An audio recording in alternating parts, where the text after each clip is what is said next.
بسم اللہ الرحمن الرحیم۔ حجاج بن یوسف نے ہزاروں مسلمانوں کو موت کے گھاٹ اتارا۔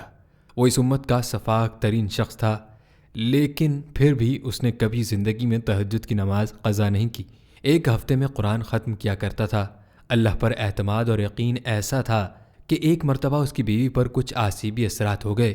اس نے عامل بلایا۔ اس عامل نے لوہے کی ایک کیل دم کر کے رکھ دی اور کہا، اسے زمین میں دبا دو۔